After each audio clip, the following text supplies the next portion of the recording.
بسم الله والحمد لله والصلاة والسلام على رسول الله. أيها الإخوة الكرام، السلام عليكم ورحمة الله وبركاته. هذا هو الدرس رقم 52 من دروس الفقه المالكي، وموضوع اليوم الأيمان والنذور. هذا الموضوع موضوع مهم في حياة الناس، فيلجأ الناس إلى اليمين لأسباب وظروف وأحوال. وقتاش الناس يحلفوا؟ إما قدام القاضي عند غياب البينة، البينة على من ادعى واليمين على من أنكر. بارك الله فيك. أحيانا ما في دليل، قضية معينة تعرض أمام القاضي ولا يملك دليلا، إذا كان دليل يقضي به، ولكن أحيانا ما كاينش دليل. لذلك نأتي بهذه القاعدة: البينة على من ادعى. من ادعى حقا، من ادعى أمرا، لا بد أن يبينه، أن يثبته بدليل وببرهان.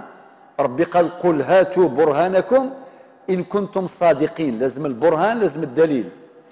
طيب، ولأن الأصل براءة الذمة، الأصل براءة الذمة. يجي أي واحد يدعي أمرا على شخص آخر، تقول: أعطينا الدليل، أعطي الدليل. إذا ما كانش الدليل ما ينفع.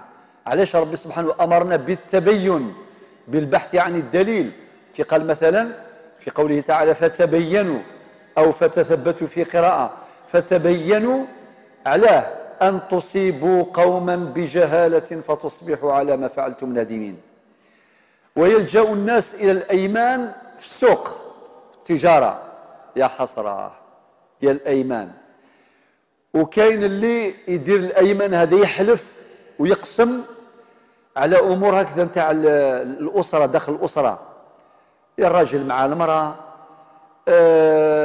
الأولاد، الجيران، ومشاكل الناس كثيرا ما تربط بالأيمان. والنذور أيضا. النذور، واحد يقول لك ينذر لربي سبحانه، عنده مريض في الدار، يقول: يا ربي لو كان تجيب له الشفاء. كل واحد واش يقول؟ كاين اللي يقول: نصوم شهر، طاعة من الطاعات، التزام بطاعة من الطاعات. كاين اللي يقول لك نصلي يوميا قيام الليل، كل ليلة ندير قيام الليل. كاين اللي يقول لك نبني جامع، أذبنوا الجامع.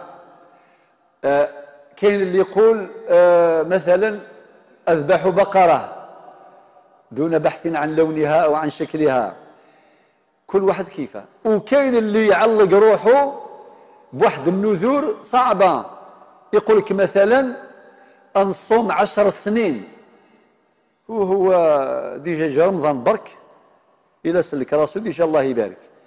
علاه دار روحه في الضيق؟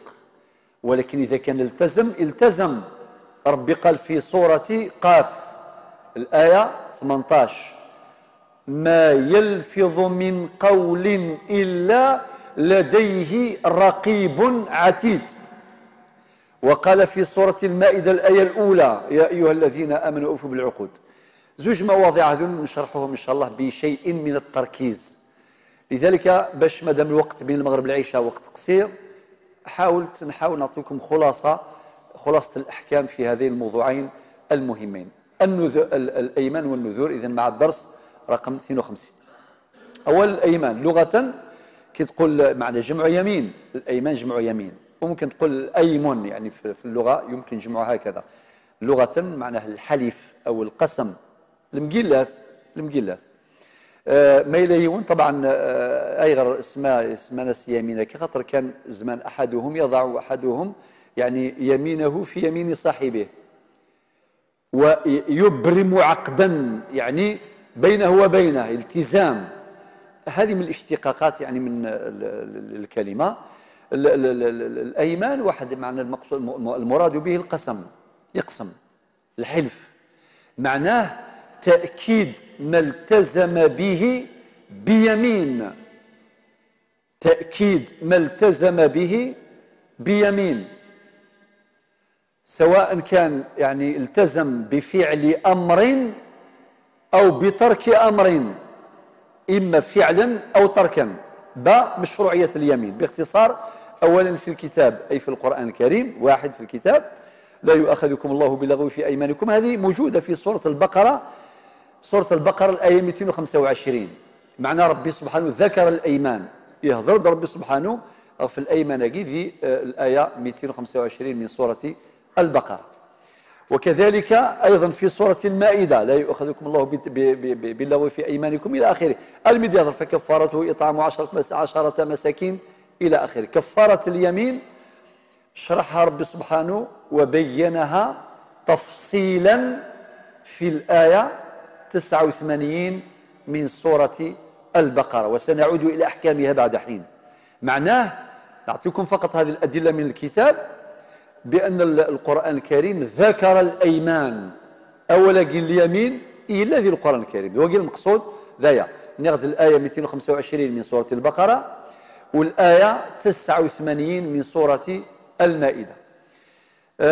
كذلك سورة التحريم أيضا الآية الثانية، يعني مراجع باش نرجعوا لها، راهي في كتاب الله العزيز في القرآن الكريم، سورة التحريم الآية الثانية. ادعوا ذا إذن أنت ديف ربي سبحانه الأيمان يفذريثي ديال القرآن في سورة البقرة الآية 225، في سورة المائدة الآية 89، سورة التحريم الآية 9 الآية الثانية. ثورة 2 من السنة النبوية. عندنا أحاديث كثيرة النبي عليه الصلاة والسلام، منها حديث أخرجه الشيخان يعني الإمام البخاري والإمام مسلم عن ابن عمر رضي الله عنه: إني والله إن شاء الله، هكذا يقول النبي عليه الصلاة والسلام، لا أحلف على يمين فأرى غيرها خيرا منها. إنك ما قول له فيون الأمر ولا الخير عند النظام. ممكن الإنسان يحلف على حاجة ولكن يشوف الخير ماشي في هذه. مثلا بعد الشرع على كل حال يقول ما نغافرش خويا في العيد، خلاص تخاصموا يقول لك ما نغافرش ويحلف. وبعدين كي يجيو الناس المصلحين امثالكم يقول له ولدي خزي الشيطان هذا خوك، واش راك دير راك غلطان. يقول لكم لا، يقول لكم اولا انا عندي كلمه والراجل يتحكم بالكلمه بلسانه، ارقزت وطف سكيلس اكيد ديال الدليل بيان سور ما عندوش معنى. وثانيا انا حلفت، كي نحلف ما نوليش اللور. قولوا لا ها النبي عليه الصلاه والسلام هو اللي راه يقول، قال لك لا احلف على يمين فارى غيرها خيرا منها. اذا كان شاف الخير في الجهه اخرى قال لك الا كفرت عن يميني. ها النبي عليه الصلاه والسلام هو قدوتنا العليا، قال لك يشوف الخير في حاجه اخرى قال لك الا كفرت عن يميني. مع النبي عليه الصلاه والسلام يكفر عن يمينه واتيت الذي هو خير. ندير هذاك اللي فيه الخير نديرو ولو نحنث، باش ندير الخير ونحنث. وكيفاش يحنث؟ يدير كفارة اليمين، وربي غفور رحيم. النبي عليه الصلاة والسلام إنك ميلا يقول والله إنك ميلا قول له في حاجة، قول له في يوم الأمر من بعد ولاغ الخير إلا فين يقول لك إني وتخدم غارة الخير ما خدمت، نقول له أتخدم الخير مو تخدم غارة إناد إلا كفرت عن يميني. أذ حنثغ وذ خدمة كفارت. ذا شو تكفارت أسيد نشرح من بعد إن شاء الله، سيأتي بيان هذه الكفارة بعد حين. الإجماع يعني نقل لكم كلام لابن قدامة ربي يرحمه في كتابه الشهير المغني.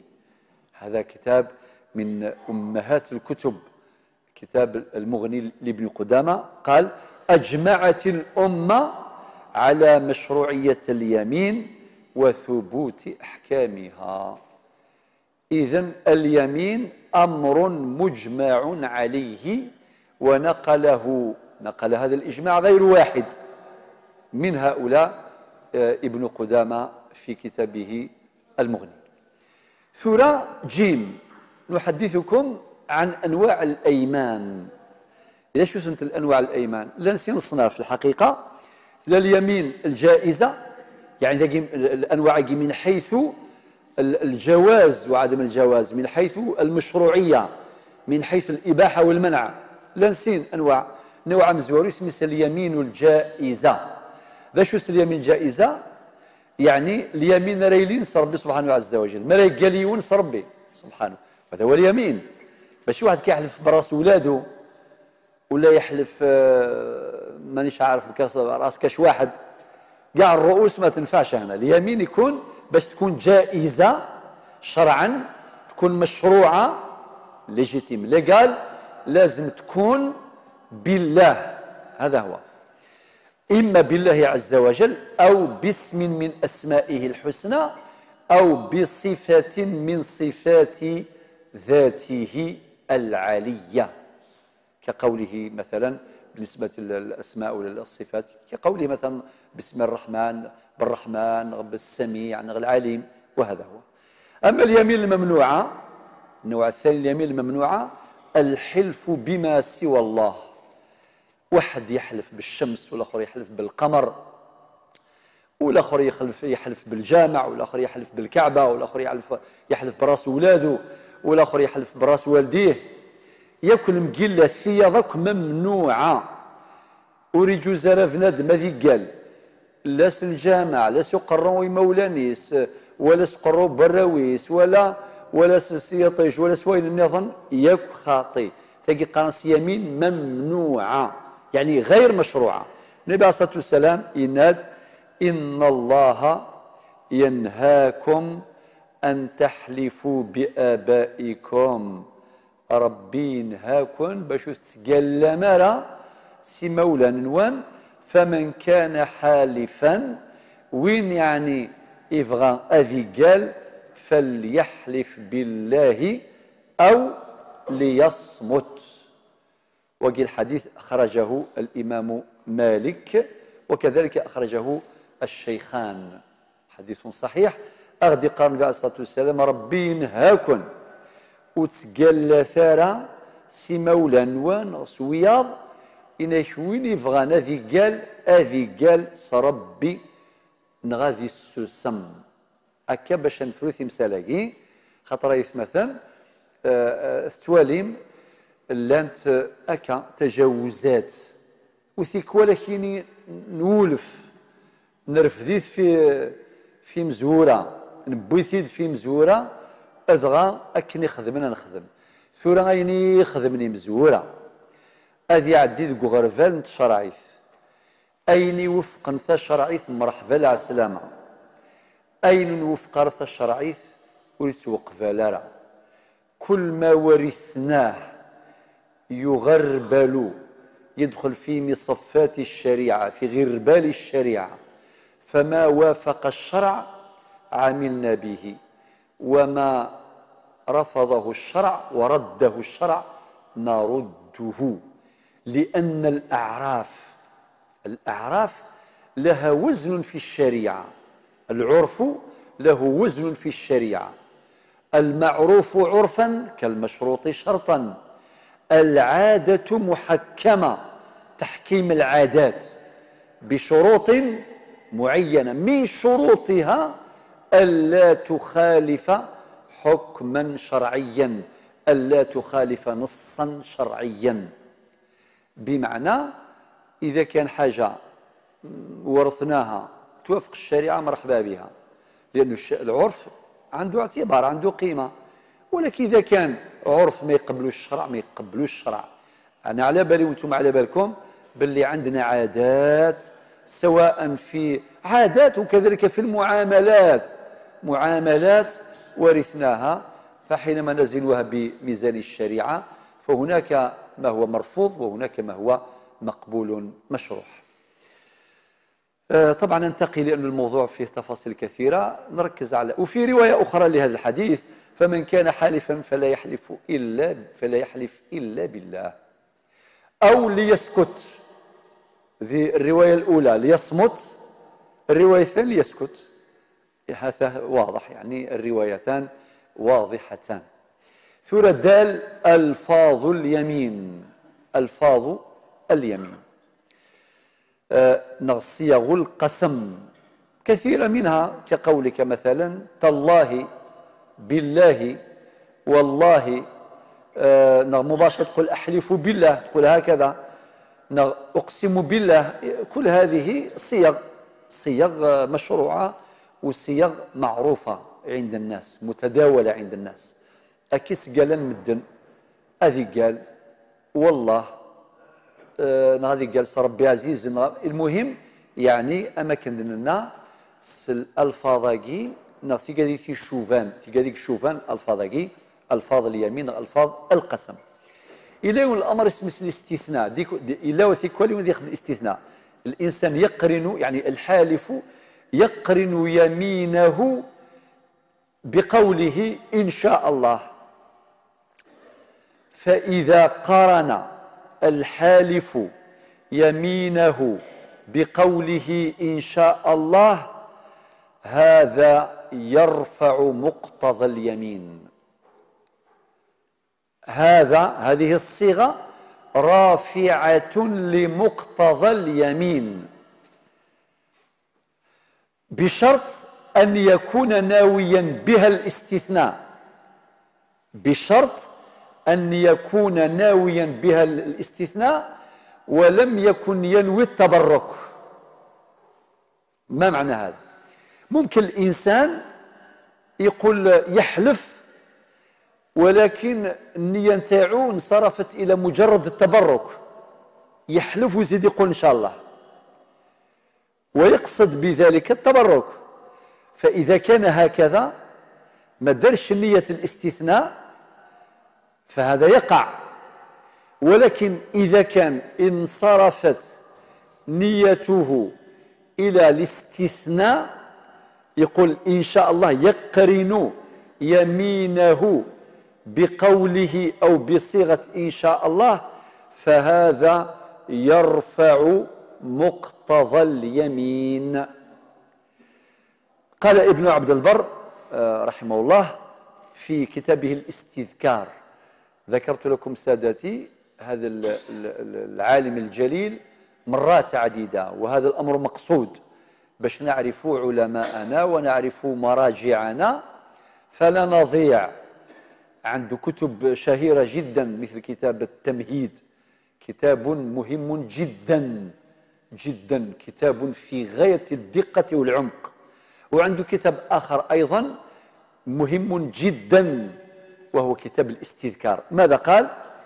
نفتح القوس: وأجمع العلماء على أن الحالف إذا وصل يمينه بالله، يعني كيحلف بربي سبحانه بالاستثناء وقال إن شاء الله، فقد ارتفع الحنث عليه ولا كفارة عليه لو حنث. أغلق القوس.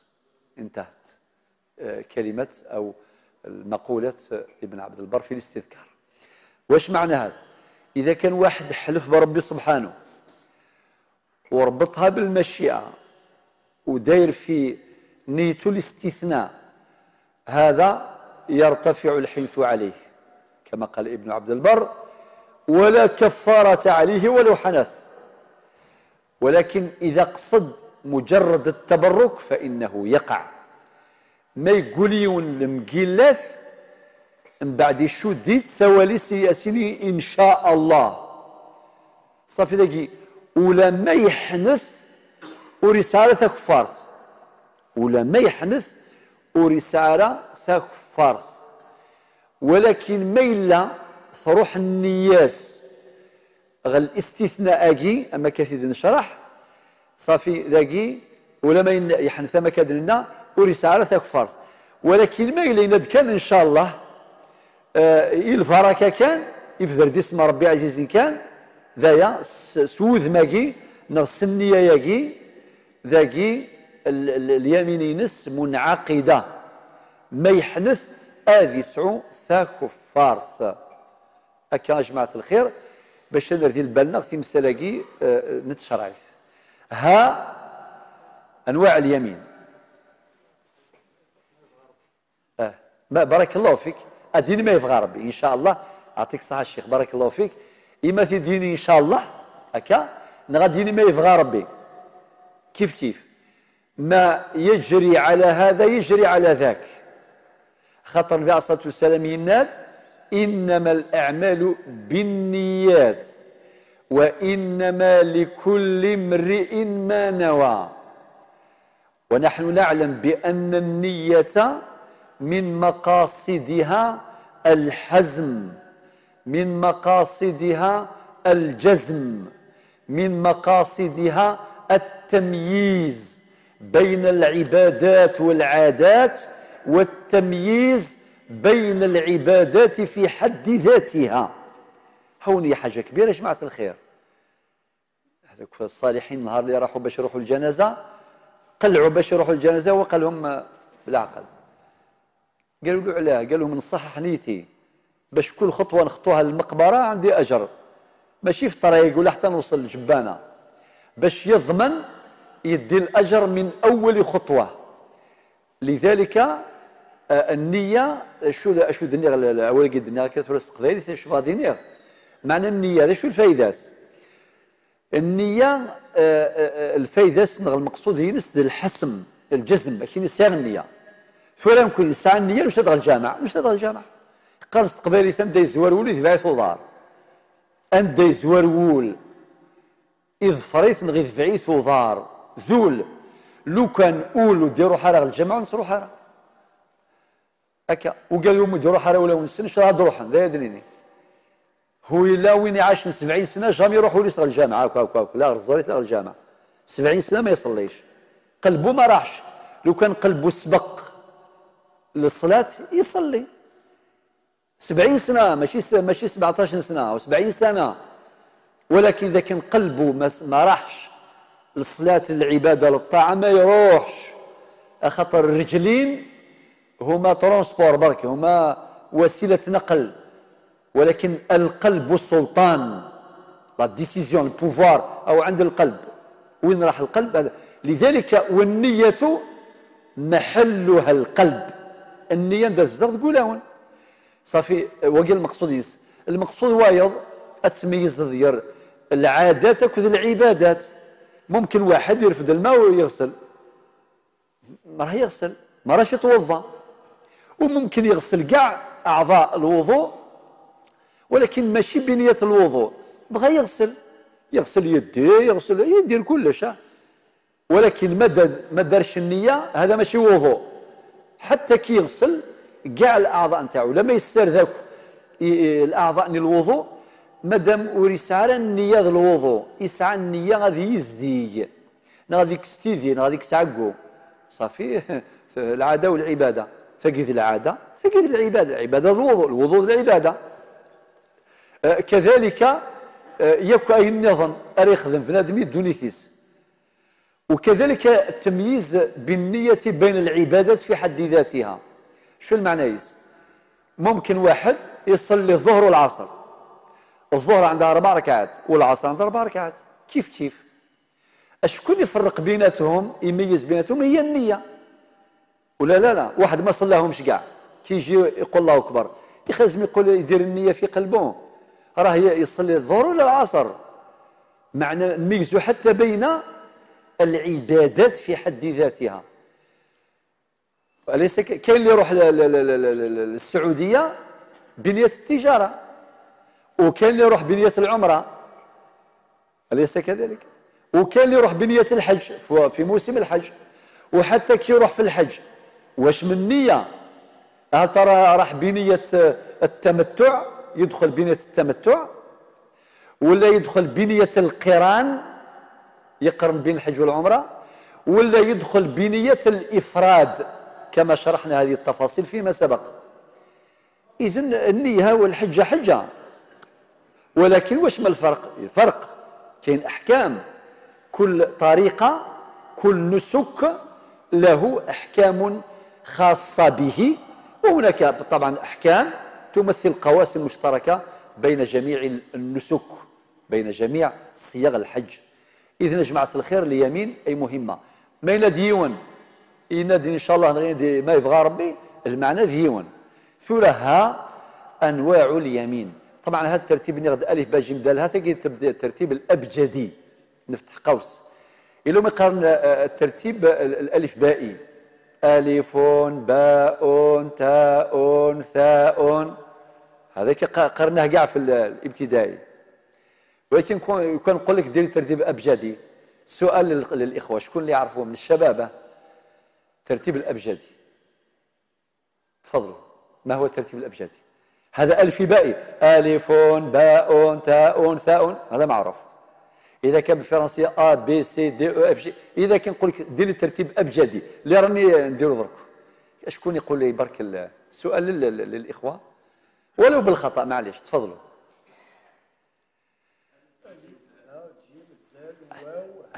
أيوه أيوه لا خصني شطي لو ندير خص أدي أبجد هوز حطي كلام يصعب طريقة باش يخلينا نديرو نواس المتون كامل باش نحفظن. استخدمنا تسهيلات مشي راه حفظن مدن.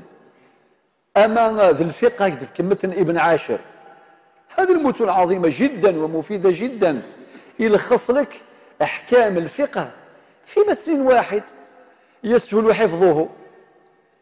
إذا كان إما يكون يعني شعرا نظما كما متن ابن عاشر، إما يكون نثرا كما مثلا الرسالة ابن أبي زيد القيرواني، اسمه الرسالة، كتاب عظيم جدا جدا يخدم ابن أبي زيد القيرواني.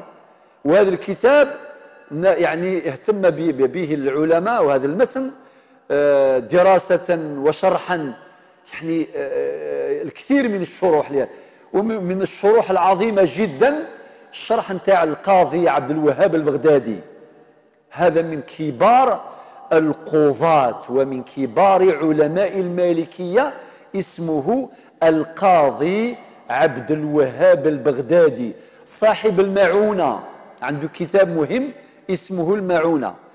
ولقصة شرحه لكتاب الرسالة أو شرحه لكتاب الرسالة له قصة لطيفة.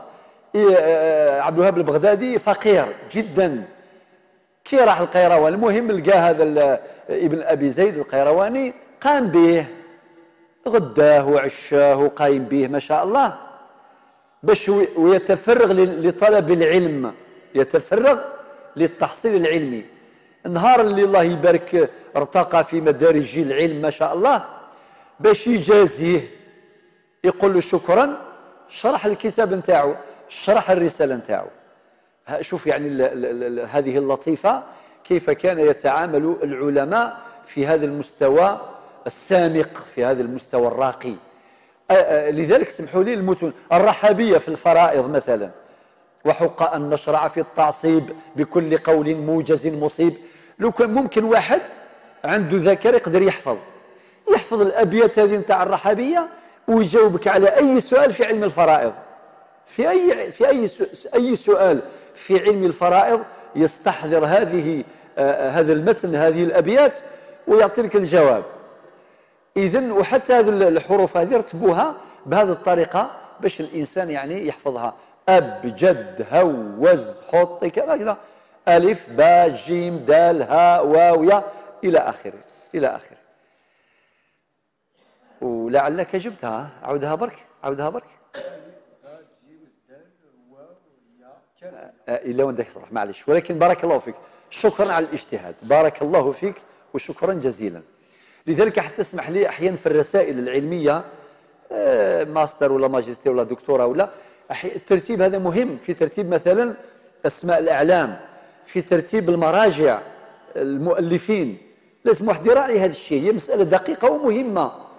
معناها درت هذا القوس باش الإنسان ينتبه، باش يميز بين هذا وهذا، وتقول في البداية اسكو تلتزم الترتيب الألفبائي أم تلتزم الترتيب الأبجدي، باش ما يكونش هناك إشكال منهجي.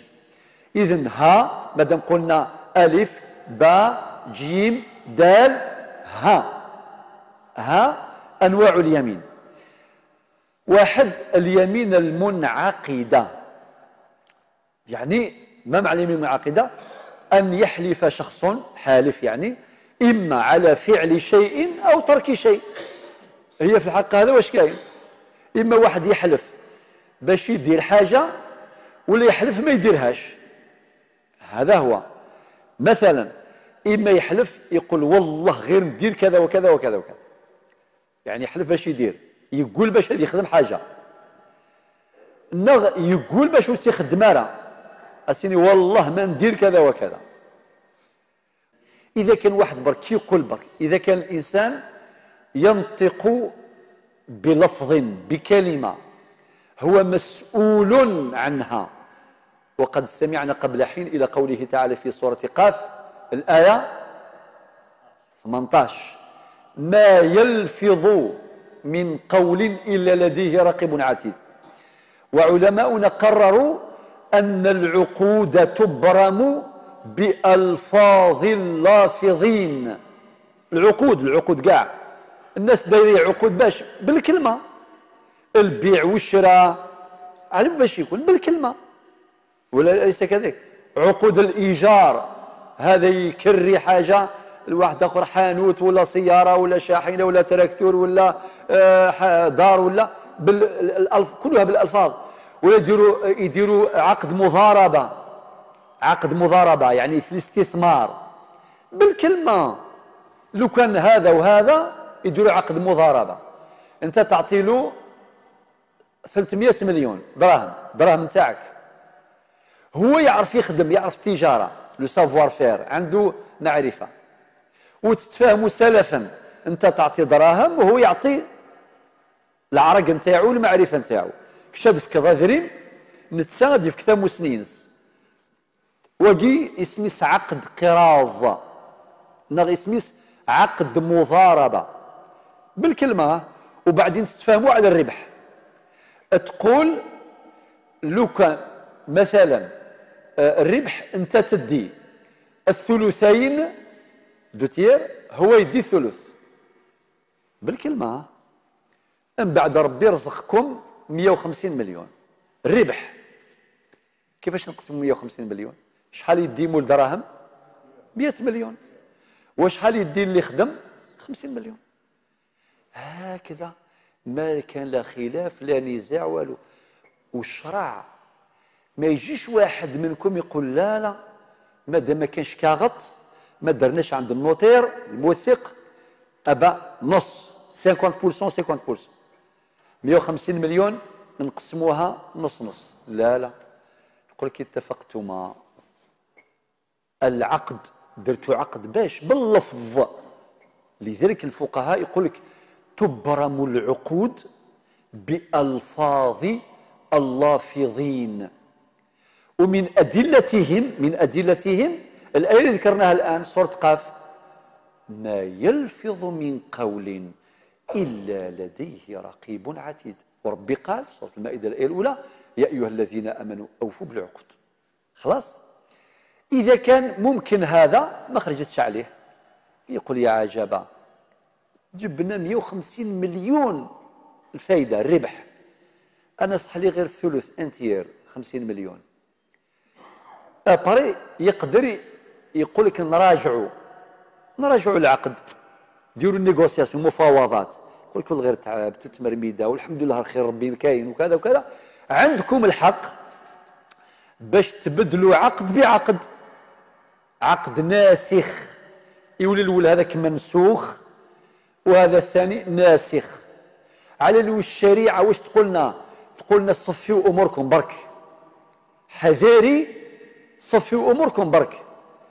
وعنده الحق يشتكي، ممكن يجوا عند الامام ولا عند واحد من الاخوه يقول غير العظيم غير اسمح لي تعبت بزاف وكذا، ديروا جلسه مفاوضات وممكن تطلعوها نص نص، وممكن العكس.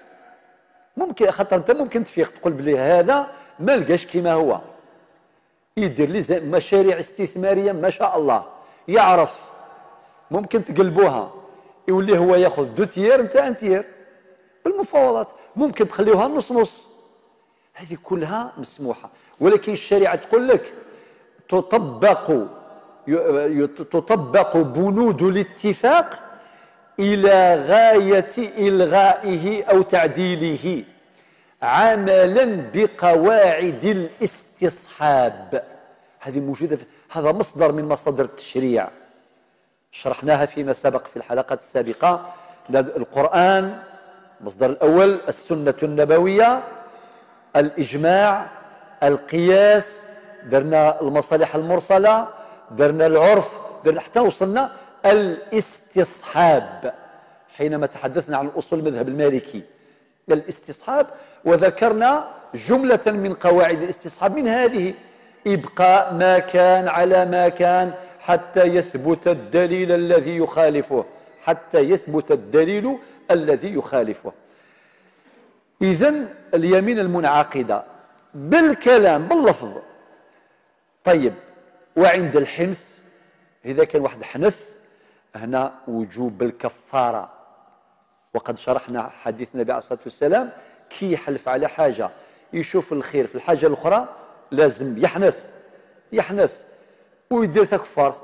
هذا ما كان يقول أسيني مثلا ثمطوثيس تزور ماليها غير مرتين في العام فقط، العظام مشطوح هذا القرآن، نغي يحلف يقول شوف ما كان لا جنازة لا فرح لا قرح.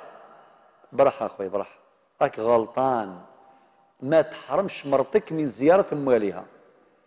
مادام راك غلطان احنث دير كفارة، وهذا ما كان. ما تقولش أنا راجل كلمتي ما تطيحش، لا لا، لأن النبي عليه الصلاة والسلام هو اللي كان سبق قال لنا إذا كان شفت الخير ندير الخير برك وبعدين وكفروا عن يميني، عادي تماما، وانت تستفاد وانتم قاعد تستفادوا الأسرة وكذا، وكذلك أنه الفقراء يستفادوا، لأنه نشوفوا من بعد كفارة اليمين واش يعني يستفادوا. اليمين الغموس كان رقم 2، اليمين الغموس يا لطيف، هذا أن يحلف الحالف أو يحلف الشخص متعمدا للكذب يا لطيف. هذا يحلف بالكذب، هذا اسمها اليمين الغموس، يقول الكذب. أي سميت غموسا لأنها تغمس صاحبها في الإثم، تغمس صاحبها في المعصية يا لطيف. هذه يا لطيف في السوق الأسواق للأسف ممكن واحد باش يصدقوه الناس يحلف، يقول هذه البقرة ولا هذا الطوموبيل هذه السيارة والله غير عطاولي كذا وكذا. صراحة هذه يمين غموس، يمين غموس. ولا واحد يحلف بالكذب أمام القاضي، وممكن القاضي يحكم بمقتضى الشهادة وزيد يعطي لها اليمين، يكونفيرميها، يأكدها باليمين، هي شهادة زور، معنى ارتكب إثمين. أولا من جهة شهادة زور، قول زور، النبي عليه الصلاة والسلام قال ألا أنبئكم بأكبر الكبائر؟ قال لهم الصحابة نخبركم بأكبر الكبائر، يعني الذنوب ثم مقرانين. قالوا بلى يا رسول الله. وتكلم وقال الشرك بالله وكذا عقق الوالدين، وبعدين حتى وصل هذه ألا وقول الزور، ألا وقول الزور، ألا وقول الزور، كان يكررها ويرددها حتى قالوا ليته سكت. يعني خطر هذه. لماذا؟ لأن شهادة الزور راهي تعطي القوة للباطل وتضعف الحق. شهادة الزور تكفوذ الباطل وثرنو تهدو ثيذت تهدو الحق. ما يليون يقول لك اليمين الغموس يحلف متعمدا للكذب، هذه من الكبائر بنص السنة النبوية والأحاديث، منها حديث عبد الله بن عمرو. كي نقولوا عبد الله بن عمرو معنى بالواو عمرو أكا يكتب عمرو، كي نقول عبد الله بن عمرو المعنى يسر الواو. كي نقولوا عبد الله بن عمر معناه وليد عمر بن الخطاب.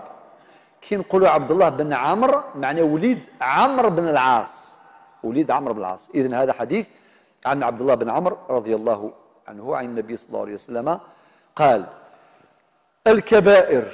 النبي عليه الصلاة والسلام يبين وش هي الكبائر في هذا الحديث. الأولى الإشراك بالله، كما قال ربي: إن الشرك لظلم عظيم، سورة لقمان، إن الشرك لظلم عظيم. ما كانش ظلم كبير كما الشرك بالله. وبعدين وعقوق الوالدين، عقوق الوالدين من الكبائر. وزاد قال: وقتل النفس، وقتل النفس. ربي قال: من قتل نفسا بغير نفس أو فساد في الأرض فكأنما قتل الناس جميعا ومن أحياها فكأنما أحيا الناس جميعا. من مقاصد هذه الآية تجريم وتبشيع جريمة القتل. ما كانش هناك لا فلسفة ولا قانون وضعي يعني جرم هذا الفعل مثل شريعة الإسلام، لأنه تاع ربي سبحانه، وما كانش اللي يعرف قيمة بناء قيمة الروح كما ربي، كما اللي خلقها. الروح واش تسوى عند ربي سبحانه حاجة كبيرة بزاف. معنى كأنه ربي سبحانه يقول للإنسان اللي بغى يقتل، يقول له كي تروح تقتل واحد تفكر كأنك تقتل الناس جميعا، لتبشيع جريمة القتل في قلب أو في نفس هذا الفاعل. ربي سبحانه غادي يقار يون ما ينغى يون في ندم أماكن ينغى تخلقيث مرة وما يحيا سيدي. يعني طبعا الحياة في يد ربي سبحانه. مثلا يون يغرق أذي روح أثيدي عيون باش يهدي سلك، مع الآية تدفع هؤلاء الناس من أجل إنقاذ هؤلاء الغرقى أو الهدمة واللي طاحت عليهم الدار ولا مش عارف اللي وين شعل حريق لا شاب حريق. ويأتي الناس كما رجال المطافي لي بومبيي ولا الناس اللي يعاونوا.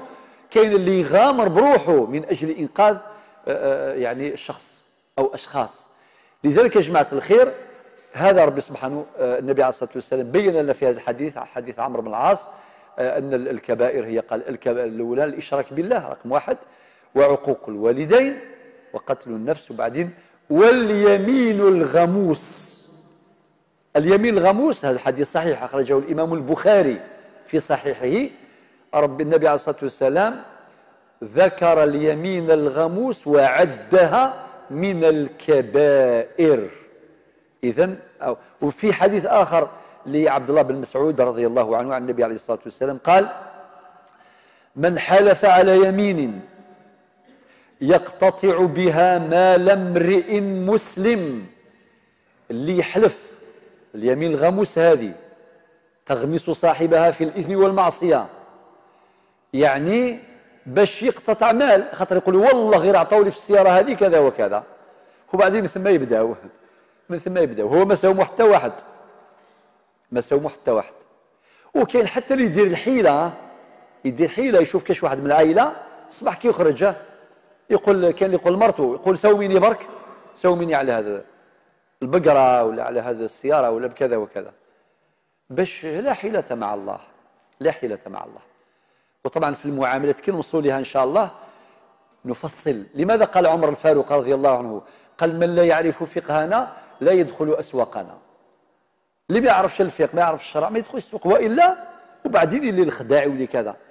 ربما هذيك السيارة دارت حوادث ديزاكسيدون، ماشي واحدة ماشي زوج، وهو يحلف يقول والله ما تقاستش، هو في عاد كاش 14 أكسيدة ولا، والكونتور مشى كاش 300,000، هو يدير 15,000 15,000 ولا 10,000. يقول قالت كانت سيركال، كانت في الكراج. على هذه الامور كامل علاش يجيب دراهم طبعا، خاطر كان تخلي كونتور كيما كان هذاك يعرف يقول لك ما نشريهاش هذه بالسومه هذه. ولكن كاين اللي يحلف: من حلف على يمين يقتطع بها مال امرئ مسلم، هكذا يقول النبي عليه الصلاه والسلام، هو عليها فاجر. يعني هذه صيغه اخرى للحديث عن لابراز هذه اليمين الغموس، معناه كذبا ماشي صح، يقول الكذب، لقي الله. اخي كان ربي، خاطر دائما كاين امور يا جماعه غير ربي اللي يقدر لها، غير ربي فقط. ولا لا الغش هذا والله كيما دير كيما يدير، كاين دي زيكسبير في الغش، يغش سبحان الله. ولكن غير اذا كان امن بربي ما تخافش، والله ما تخاف. يولي هو مسكين يدور يقول لك هذا واش نعرف. طبعا لا يكلف الله نفسا الا وسعها، ولكن اذا كان بغى يغش. علاش قال النبي عليه الصلاه والسلام من غشنا فليس منا، وفي روايه من غشنا فليس مني، ما تبرأ منه. وفي روايه من غش فليس منا. من غشة، خاطر ممكن واحد يقول كلا نكلخ له، هذا ماشي مسلم، هذا نكلخ له هذا.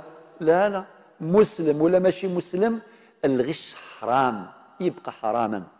لذلك النبي عليه الصلاة والسلام قال هذا الإنسان اللي يحلف بربي سبحانه، أذي جالس يسمى ربي سبحانه باش دياوي السمة أكثر من السمة اللي ينس تغاوسني إنك هو عليها فاجر، يعني ماشي ستيدس الكذب، لقي الله وهو عليه غضبان.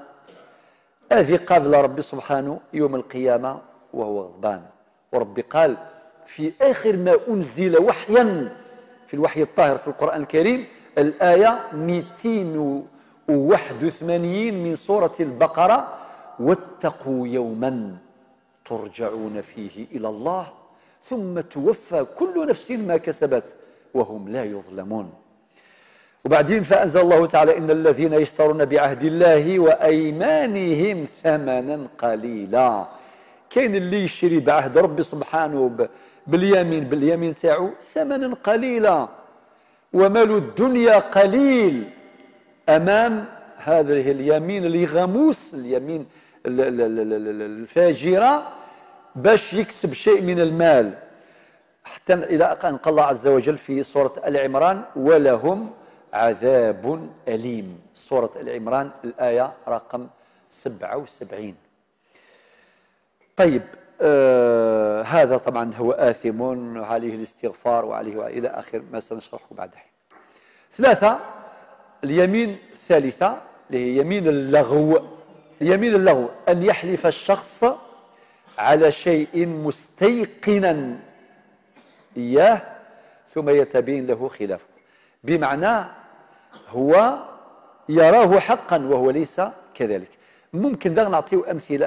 هذا لا كفارة، هذا لا كفارة. وحتى الأول ما عادش نجاوب الآن، هذيك اليمين الغموس ما عندهاش كفارة، كفارتها الاستغفار.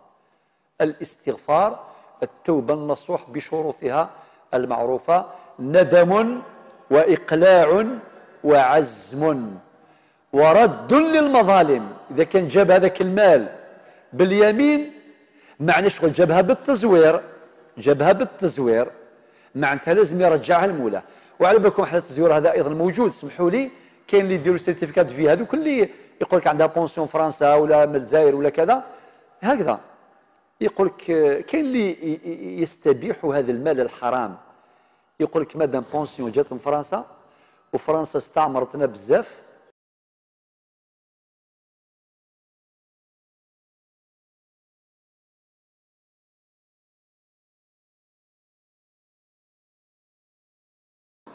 الآن يمين اللغو. يلا واحد يعرض الناس كلاو يقول والله غير تزيد،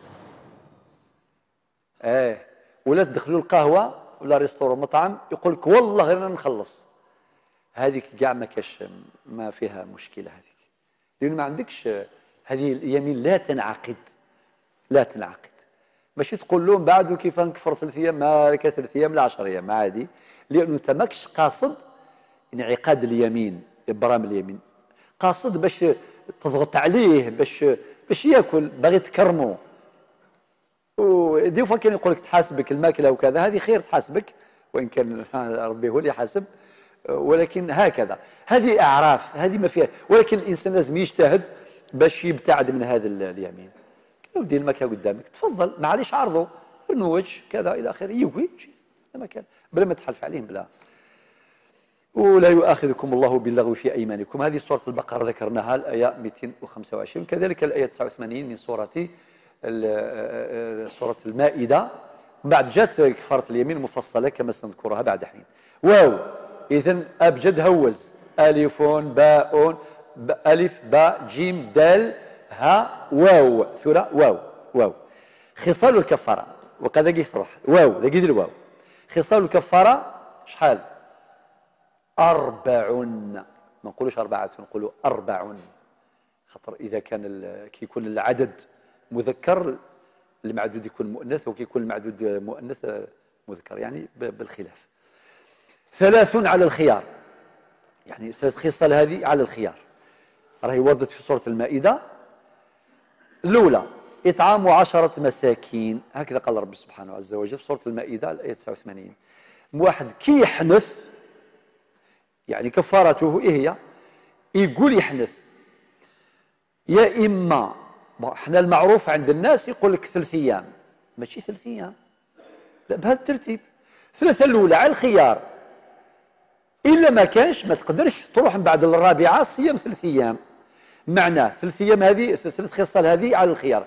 إطعام 10 مساكين، يعني من أوسط ما تطعمون أهليكم، يعني من الأوسط، يعني من أوسط عيش أهل البلد، كيما يعيشوا كل منطقة كيفاش يعيشوا، المعيشة نتاعنا معروفة، ومد لكل واحد لكل مسكين وكذا بمد رسول الله صلى الله عليه وسلم، بلا ما ندخل في هذه التفاصيل.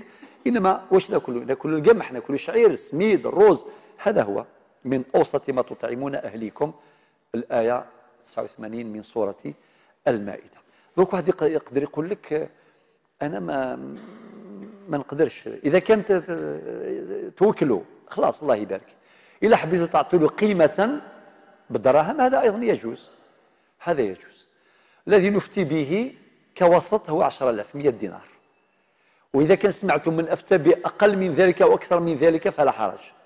وكاين اللي يقيم الماكلة هذه كيقيمها مباشرة، وكاين الماكلة نتاعو 10,000، وكاين اللي تجي ماشي 10,000، تجي 20,000، كان 30,000، كان 40,000. المهم بينك وبين ربي سبحانه وصفي أمورك، والآية واضحة من أوسط ما تطعمون أهليكم. 2 كسوة 10 مساكين، أنت مخير، إما توكل 10 مساكين، 10 مساكين إذا ذكر العدد في القرآن أو في السنة فهو معتبر.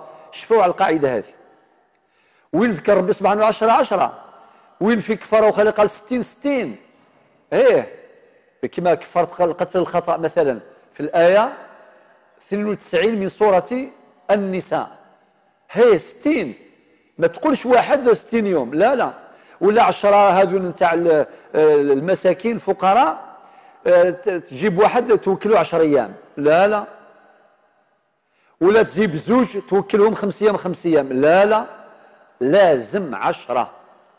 و10 هذه ممكن يكون في أسرة واحدة، أسرة واحدة عندهم 10 أفراد وفقراء يوكل، إذا عندهم 8 معناه أعطوا لهم قسط 8 وزوج شوفهم برا، شوفهم في جهة أخرى.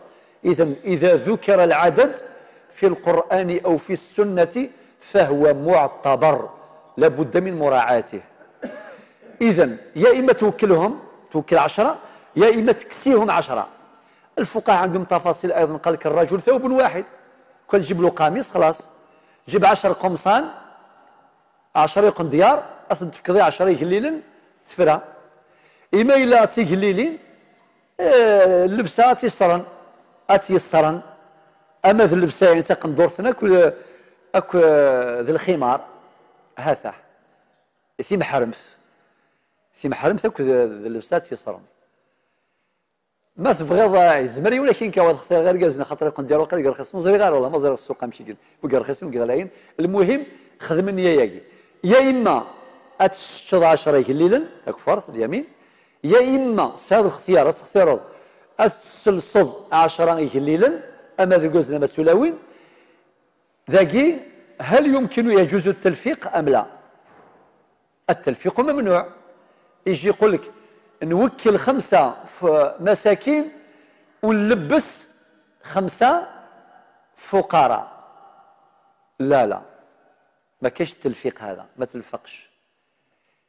ديرهم هك ولا هك، بارك الله فيك، يا إما توكلهم في 10 يا إما تلبسهم في 10، ماشي نص هك ونص هك، لا لا، التلفيق ممنوع. 3 عندك خيار آخر اللي هو تحرير رقبات، والرقبة هذه صفتها كصفة كما كفارة الصيام، كيف تحرير رقبة يا أخي. كفارة الصيام مذكورة في القرآن، مذكورة في السنة أيضا، تحرير الرقبة هذه ليون يعني عبد أسد حرض لوجه الله تعالى. طبعا سيدي ريمان تخلصت في الناس هذه يغال حر. فإذا عجز الحانث عن هذه الخصال الثلاث السابقة، هنا نأتي إلى الخصلة الرابعة، صيام 3 أشهر 3 أيام، صيام 3 أيام إما متتابعات أو متفرقات، متتابعة أو متفرقة، ويستحب التتابع، هذا على وجه الاستحباب.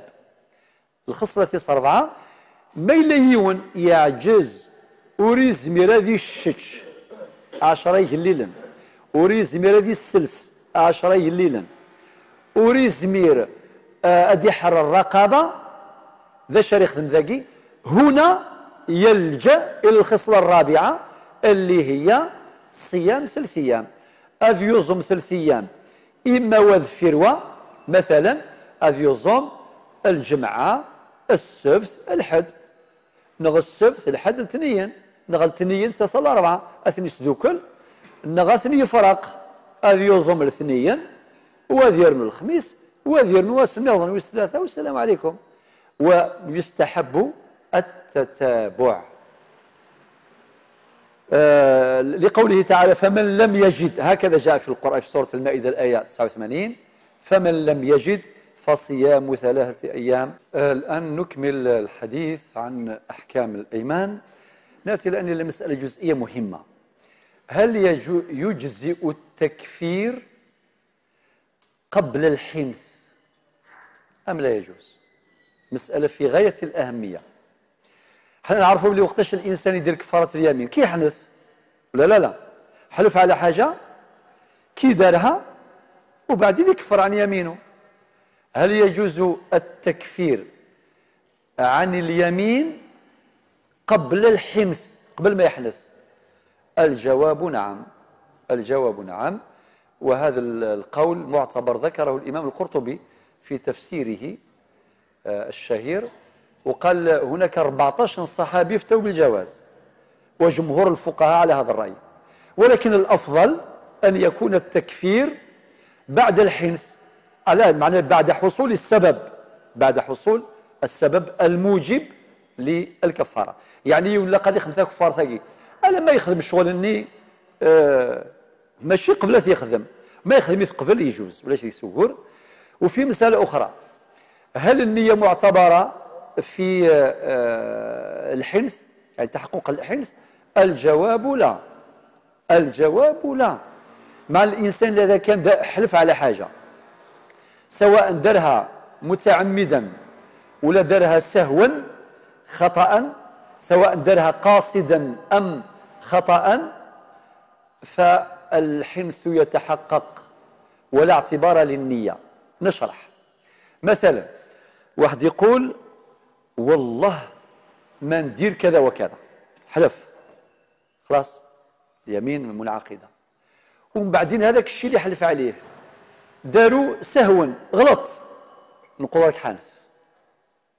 إذا دارها بعمادة راه باين ثم حنث، هذا هو المقصود.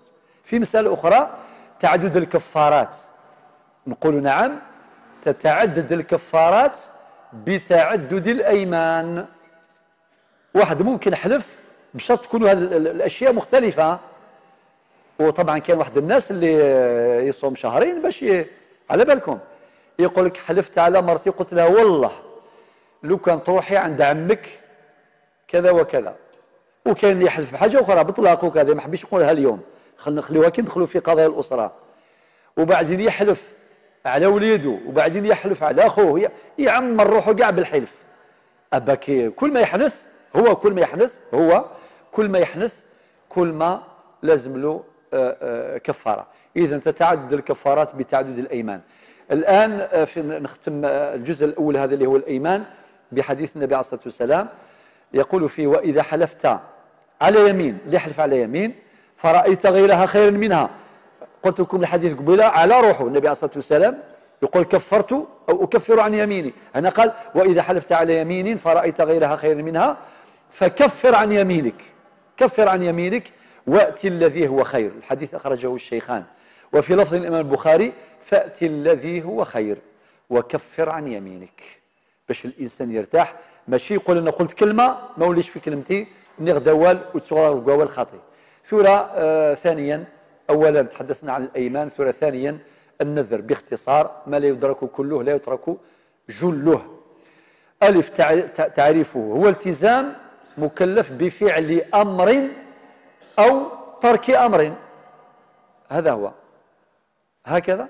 لا، هنا لا، بفعل طاعة لله، ولكن هذه الطاعة غير لازمة، غير لازمة. خاطر ما يحلفش، ما يديرش النذر باش يصلي الظهر مثلا. يقول مثلا: لو كان ربي يشفي يما من المرض نتاعها نصلي الظهر من بعد، هذه واجب. ولا نصوم شهر رمضان، هذه أمور واجبات. ولكن هنا النذر معنى الالتزام مكلف بفعل طاعة لله، ولكن هذه الطاعة غير لازمة. كما واحد مثلا يقول قربة من القربات، يقول: لو كان ربي يشفي لي يما نصوم 20 يوم، أو نصوم 20 يوم كتحلو يما تسحلو ربي. لو كان مي أذ يربح ذي الامتحان نغذي التجارة أزلو غزقر نغذفنو الجامع وقيد النذر ذي النذور وين يخدمناك هذا العقد، هذا النذر ينعقد، فإذا انعقد يلزمه حكمه هذاك الشخص اللي نذر. وإذا كان نذر بمعصية، هنا حديث النبي عليه الصلاة والسلام يقول: لا نذر في معصية الله، لا نذر. وفي رواية: لا وفاء لنذر في معصية. إذا واحد نذر باش يعصي ربي ما يعصيش ربي سبحانه عز وجل، ما يعصيش. أنواعها بأنواعها، أنواع النذر: كاين النذر المطلق وكاين النذر المقيد. النذر المطلق لا سبب له، واحد هكذا وحده برك بلا سبة، ما كان فيها لا مربوط لا بالنجاح ولا بالشفاء ولا بحاجة أخرى، هذا اسمه نذر مطلق. وحده ينذر بينه وبين ربي سبحانه، يقول: نذرت لله صوم مثلا شهر كامل أو شهرين أو 3 شهور، هذا نذر ينعقد، لازم يوفي بالنذر. ونذكركم بقوله تعالى في سورة قاف الآية 18: ما يلفظ من قول إلا لديه رقيب عتيد. وربنا قال في سورة الحج الآية 29: وليوفوا نذورهم، طبق النذر نتاعك. وربي قال في سورة المائدة، ويصح الاستدلال بهذه الآية أيضا مرة أخرى، الآية الأولى من سورة المائدة: يا أيها الذين آمنوا أوفوا بالعقود. وكاين نذر آخر اسمه نذر مقيد. واش مع النذر المقيد هذا؟ معناه معلق على حدوث نعمة أو صرف مصيبة. هذا هو. إما يقول: يا ربي لو كان يصرى لي كذا وكذا، حاجة مليحة نعمة جاية، ولا صرف مصيبة، فلان راح مسافر وتعرض لمشكلة، يا ربي صرف عنه المصيبة، إذا صرف عنه مصيبة أنا ندير كذا وكذا. هذا نذر، هذا اسمه نذر مقيد.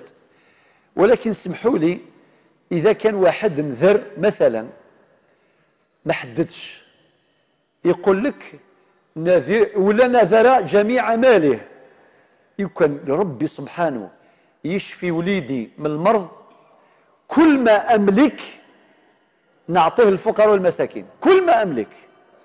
وكيفاش يدير؟ حصل روحه على بالك، حصل روحه. والحمد لله كاين الحل أنه يخلص غير الثلث. هذا مكان إذا كان عنده 600 مليون يخرج 200 مليون ثلث. إذا كان عنده 3 ملاير يخرج مليار باش تبرؤ الذمة نتاعو. والنبي عليه الصلاة والسلام واش قال هذاك الإنسان؟ قال يجزيك من ذلك شحال؟ ثلث.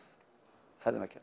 والحديث أخرجه الإمام مالك بلاغا في موطئه بلاغا. أكتفي بهذا لأنه ما لا يدرك كله لا يترك جله. ولكن يا جماعة الخير ما نربطوش رواحنا بالنذور، هذه آخر وصية.